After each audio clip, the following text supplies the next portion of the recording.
Mic एक अनोखा boxer था जिसने कभी अपने दाएं हाथ से मुक्का नहीं मारा, क्योंकि जब भी उसने ऐसा किया उसका प्रतिद्वंद्वी बच नहीं पाया। एक दिन उसका सामना टॉम से हुआ, जो एक पूर्व सैन्य फाइटर था और किसी को भी गंभीरता से नहीं लेता था। टॉम के कोच ने उसे सावधान रहने की चेतावनी दी, क्योंकि माइक कभी कोई मुकाबला नहीं हारा था।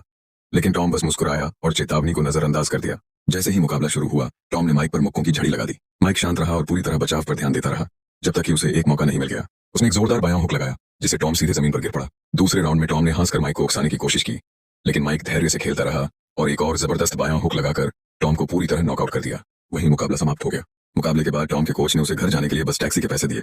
निराश टॉम जब जा रहा था, तभी माइक ने उसे आवाज दी और साथ में खाना खाने का प्रस्ताव रखा। बातचीत के दौरान टॉम को पता चला कि वे दोनों एक ही स्पेशल फोर्स यूनिट में रह चुके थे और माइक कभी उसका सीनियर था। जब टॉम ने पूछा कि वह सिर्फ बाएं हाथ से ही क्यों लड़ता है, तो माइक बस हल्के से मुस्कुरा दिया। कुछ समय बाद माइक को उसकी मां का फोन आया, जो डरी हुई थी क्योंकि कुछ गुंडे उसकी दुकान पर हमला कर रहे थे।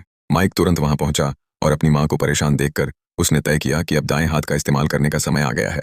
वह एक एक करके गुंडों को ऐसे घूंसे मारने लगा जो बिजली की तरह तेज और लोहे की तरह भारी थे। दुकान को सुरक्षित करने और अपनी मां को संभालने के बाद माइक ने गैंग लीडर और उसके विशाल बॉडीगार्ड का सामना किया। माइक ने अपने दाएं हाथ से बॉडीगार्ड को मुक्का मारा, लेकिन आश्चर्य की बात थी कि बॉडीगार्ड पर उसका खास असर नहीं हुआ। माइक ने कई और ताकतवर दाएं हाथ के वार किए, तब जाकर बॉडीगार्ड ने जवाबी हमला किया। उसने माइक के हाथ पकड़ लिए और एक ऐसा घूंसा मारा कि माइक जमीन पर गिर पड़ा। गैंग लीडर माइक के पास आया और उसे अपने साथ काम करने का प्रस्ताव दिया, लेकिन माइक ने उसके चेहरे पर थूक दिया। गुस्से में गैंगस्टर ने उसे खत्म करने के लिए चाकू निकाल लिया।